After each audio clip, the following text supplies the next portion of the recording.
In this video, we're going to look at updating your articles section on your website. This is often referred to as the blog on your website. In fact, if you would like this relabeled as your blog, just let us know. It's a really quick change on our end.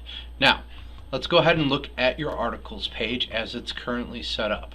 As the page is currently set up, it will show your 9 most recent blog posts, and then after that they'll be on what is called a pagination. So on page 2 it will show the next 9, and so on and so forth. Now, why the number 9? Well, first of all, we always want your website to be quick and fast and easy to upload. So we don't want to show every single blog post. Now, when you get started, you may only have, say, 3 or 4 blog posts. But if you blog on a regular basis, which is something we do recommend, your blog is going to have lots and lots of articles. Everything you have on a web page takes time to load. If you are trying to load 100 articles, that page is going to load significantly longer than one that has 3. Also, nobody wants to see a huge wall of a ton of articles. One other thing to note, your blog posts are going to be the things that you are going to share on social media quite a bit. You want other people to share them on social media, so people will be coming into your website directly to that blog page. Also, every single one of your blog posts will also rank individually on Google. So if someone Googles for something and it turns up and it's one of your blog posts, they will come in. The reality is not a lot of traffic will go to your main article page. At least for people landing on your site. People who come to your blog page will have probably already read another article and they're looking to see what else you have written. One of the reasons why also there is an article section on the home page of your website is so people can see that you do have a blog and they can see an example of several of your most recent blog posts. Before you launch your website, you should replace our sample posts with some actual real blog posts on your website. Now, we do recommend starting with 3. Okay, don't start out with the typical, and I'm going to give you some advice on some type of blog articles that you should write. Don't start with the "Hi, welcome to our website" blog article. It makes your website seem like it's new. This is something that people have done for many, many years, and if you don't write any more blog posts, you don't want your only one saying "Welcome to our website" and it's dated 4 years ago. It tells Google as well as people who are visiting your website you don't take care of it, you don't do anything with it. So you want to have 3 informative articles on your website. Now, your blog is a prime opportunity for you to write a website that's going to rank. It's for you to help your website rank in Google. Google is looking for something called EAT. E-A-T. It stands for expertise, authoritative, and trustworthy. It's looking for those 3 main things. And this is especially important to you as a health coach because your website falls into what they call YMYL, your money or your life. So this is the topics about health are related to somebody's well-being.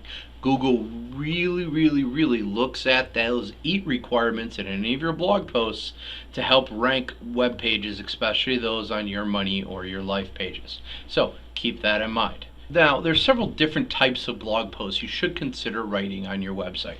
First and foremost is just the standard news type post. This is the type of information that you would normally just share and post directly to your Facebook page. We highly recommend don't post directly to your Facebook page unless your intent is to drive traffic to your Facebook page. If you want to drive traffic to your website, you want to share things from your website. And one of the things you should be sharing from your website is what's going on with you and your business. So those are very common types of blog articles. Other types of blog articles, and for these ones we've actually provided some outlines. Underneath where this video is, you're going to see 6 different posts. Each one links to a downloadable PDF. So some tips and an outline, and we borrowed these from HubSpot. We took some of the information they had, we modified it a little bit more so it's relevant for you in this existing website, but they have typically really good content, so we're sharing it with you. Now, the 6 types of blog posts that they recommend, and these are also blog post types that typically rank well and get shared on social media, are writing a what is blog post, helping somebody understand what something is, what a term means, where something comes from, some history or knowledge about it. Or what's called a newsjacking type of blog post, also referred to as content curation. This is where you're taking and like sharing an article that exists in the news, but you're telling people what you think about it and what's relevant about it. Think of it like a book report, but for a news report. Another very popular type is a list type blog post. You see those top 10 things to buy your dad for Father's Day, or top 10 cars in 2020. Those type of blog posts rank incredibly well. We highly recommend those. Another very popular type is the how-to blog post. How do I cook a souffle? How do I change a tire? How do I properly do a push-up? How do I eat better? Things along those nature. How-to posts work really well. Another popular one is an infographic blog post. Everybody loves infographics. It's a great visual way to share lots of data. Now the caveat with an infographic, unless you're an artist, it's easier to hire a graphic designer to take the data that you've given them and have them turn it into an infographic. But those do really well. And finally, which is probably the most important but also the most difficult type of blog post, is called an evergreen article. An evergreen article is an article, and they're typically over 2,000 words long, a very detailed article about something, a very informative article about a specific topic. Something that where you're sharing information that was relevant a year ago, it's relevant today, it's going to be relevant for several years.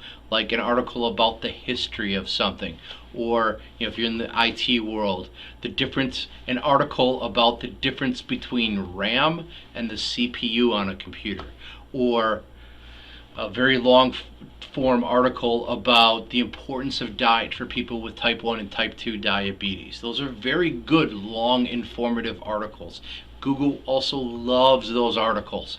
They love those long, informative articles that meet the EAT requirements. Another advantage of those are the type of articles that people on other sites love to link to if they're writing their own subject on that matter, because you should cite resources.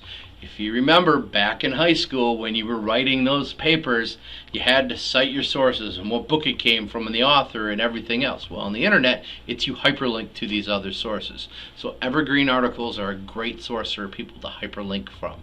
And they rank really high, but again, they take a long period of time. So again, those are 6 different types of blog post outlines that we do have available for you to download, plus the ever popular kind of the news, what's happening type blog post for you on your website. Now, let's go ahead and look at a typical blog post so you understand the components of it. A typical blog post, this big image you see in the background, this is what is called a featured image. Every single blog post you write needs a featured image. That featured image will populate this background graphic automatically. It'll also be the default one chosen when something is shared online. Also, Google's rules in a properly structured web page means every type of web page has some sort of a featured article. Now your website has a way to, not a featured article, a featured image. Your website has a way for you to designate exactly what that is so Google knows what it is. Okay? So you should always have that information in. Now, we live in a mobile responsive world, which means your web page is going to be viewed on a wide variety of mobile devices. So you're going to format your blog posts so they look great. This means you're going to write text, you're going to insert images. The images should be centered. That way they look great on a mobile device, and most of your blog posts will be consumed on a mobile device because people Google for stuff all day long when they're in the bathroom, waiting in line for something, doing anything. So take advantage of that. Make sure you have a good mobile responsive blog post. And that's pretty much it. So we're going to take a look at first. I'm going to pull up a back end of a blog post, and then I'm going to show you how to put one together really quick. Now keep in mind, blog posts are a little bit different than the pages of your website. The pages of your website, like your home page, your about page, your article, your contact page, your services page, that information is kind of static. Once you put that information there, like about your services, unless you modify one of your services or unless you want to add another one, that information stays static. Blog posts are you sharing news, and it's like your news feed on your own website. So we're going to go ahead, we're going to edit this existing one, and I'm going to show you the components of a blog post. So first of all, this is the back end of your site. To create a blog post, you just go to Posts and Add New. The absolute first thing you should do is type in your title. Now you can change your title, okay? But your title, whatever you put in, is going to be what your URL or the web address of that page is. Put your title in, okay? We do recommend, and we'll show you this when we edit a new one, save it as a draft almost immediately. This way, if for some reason you lose your internet connection, maybe you're doing this on your cell phone, your cell service goes down, you don't lose your work. Just like when you're working on, say, Microsoft Word, until you save that article, if you suddenly close the app, you lose all your work. Well, if you're working on a blog post and you don't have it at least saved as a draft, and something happens, like the tab gets closed, poof, your stuff goes away. So just a little tip, put in your title, save your post as a draft. Now, right here we have what's called the visual editor. If you recall, this looks like a lot of the text editors that were in a lot of the different areas where you were updating content on your website. They're almost identical. They work pretty much the exact same way. Just like before, if you don't see that second row of formatting buttons, you can click this toolbar toggle and the rest of those formatting options will appear. There's also, if you open this up and it looks like this, it just means you're in text mode where you can see the HTML code. Unless you're a web geek like me, this means nothing to you, so we highly recommend you stay on the visual tab. Now, some things to keep in mind. Don't go crazy with the formatting. As a matter of fact, outside of centering an image or designating something as a heading as opposed to the default of a paragraph, or adding hyperlinks, we recommend you don't use the majority of those formatting buttons. There's a lot of styles that are built into your website natively, and if you just write your blog post, it'll automatically inherit like the colors of your headings, the bullet list. It will automatically inherit those styles so they match the rest of your website. So before you go crazy with these formatting buttons, you're going to publish it and you're going to take a look at it on the front end. Okay, so as we're going through this, see we have text. I'm just using placeholder text. You just start typing. We'll show you in a second. I've embedded an image. I have a subheading on the page, and if you have a lot of information on a page, it is highly recommended you break it up with subheadings. Also, subheadings help Google understand what your web page is about so it ranks higher. Okay, and you also have your featured image. This is something that, remember we talked before, the featured image, what shows at the top of your website. I'm going to scroll back down. This is your featured image. So let's go ahead and add a new article. Okay, now from here I could go add new, or I could go to posts or add new. We're going to start this just at the dashboard. So you've just signed into your website. If you ever see, by the way, if you ever see any of these notices like this, go ahead and you can just hide them. My team's aware of them. We take care of them. We do your website updates on a weekly basis. So if you're in your dashboard, right underneath the website manual, we'll see the posts section. You're going to go to posts and you're going to go ahead and click add new. Alright, we're going to do this the way you should do it. We're going to go put in my title. So we're just going to go, this is my title. Okay, some people like to have all capital titles for their blog posts. Some people like every word capital. Some people like sentence structure. Some people like to just capitalize the important words, so they don't like capitalize the the ises. Okay, this is completely a personal preference for you. Google, when it's indexing your site, doesn't care. I recommend either capitalizing every letter, every first letter of a word, or using sentence type structure. Okay, so I've put in my title. I'm going to go ahead and save draft.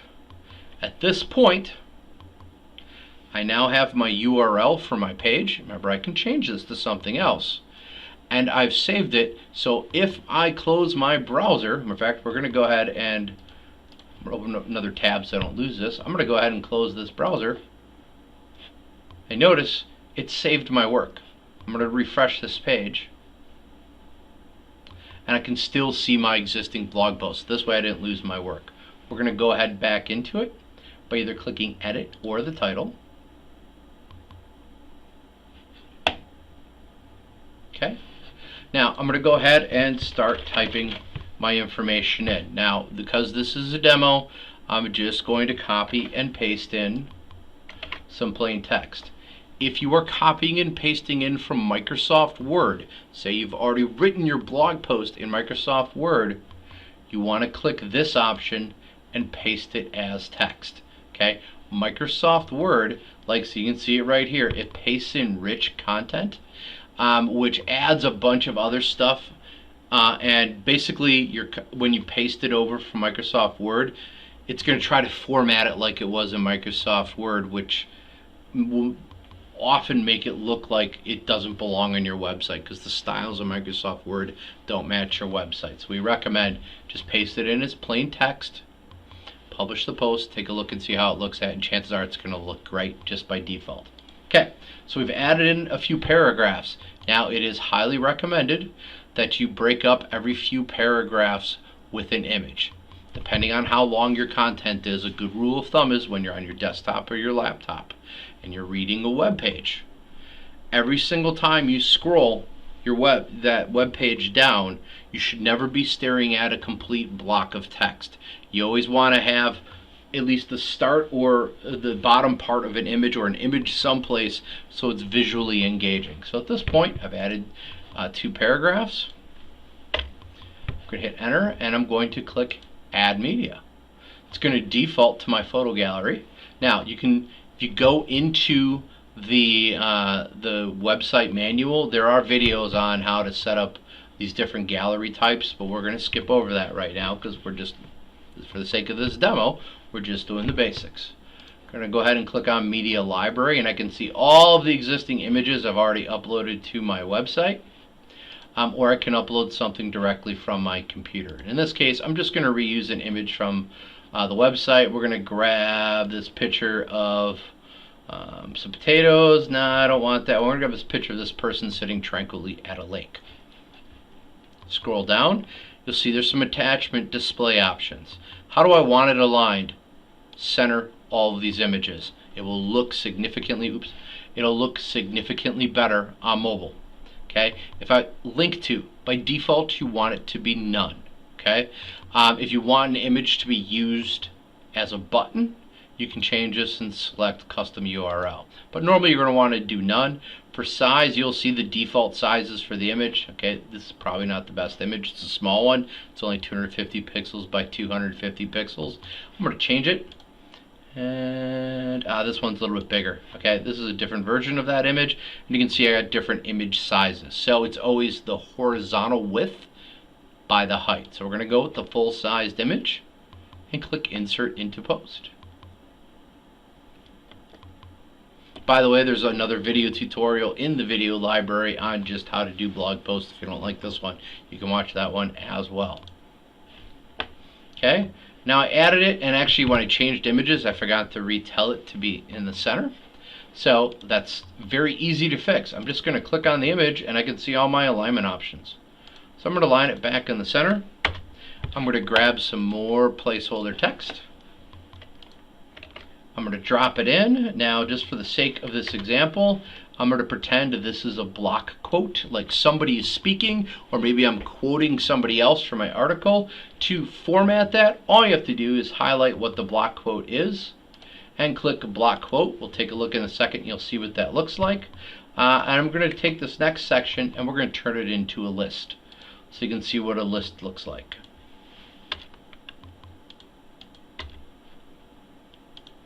Okay, at this point I have my title. I have my URL generated because I've saved it as a draft. I've put in some text. I've put in an image, another paragraph, a block quote, another paragraph, a bullet list. Going on down, now we go over to the right hand side of the page. Now I could immediately publish this, but there's a few other steps I need to make.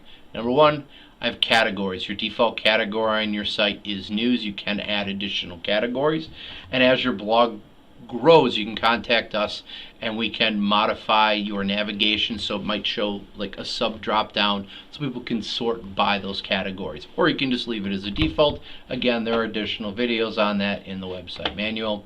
Tags, think of them as internal only keywords.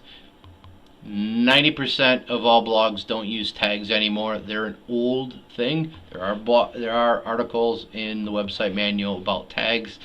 Honestly, you can probably ignore them.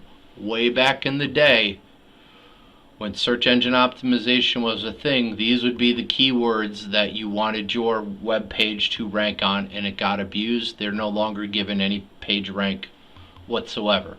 If you want to know how to rank their blog post even better, there are videos out here under Website Manual Videos about this section here called Yoast SEO. You can watch those videos and it will tell you how you can optimize your blog post to rank higher.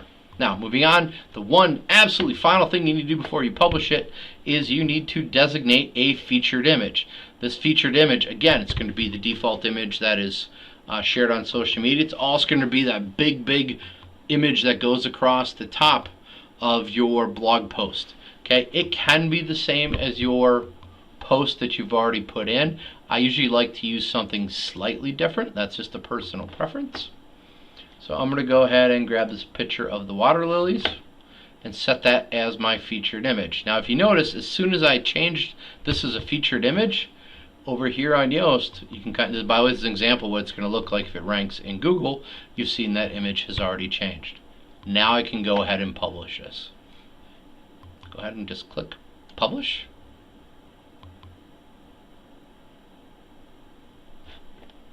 Okay, and I can go view it. By the way, I forgot to mention this before, you can just preview it by clicking preview. Let's go view that post. And here we go. Here's my featured image stretched across the back end, so it looks really nice.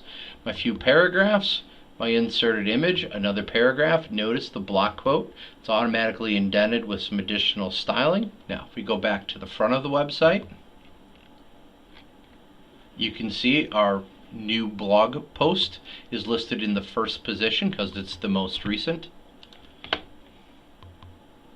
And we come over to articles, we'll see the exact same thing. It's in the first position, and before we had only one blog post on the second page, and now we have two. So that's just how that works.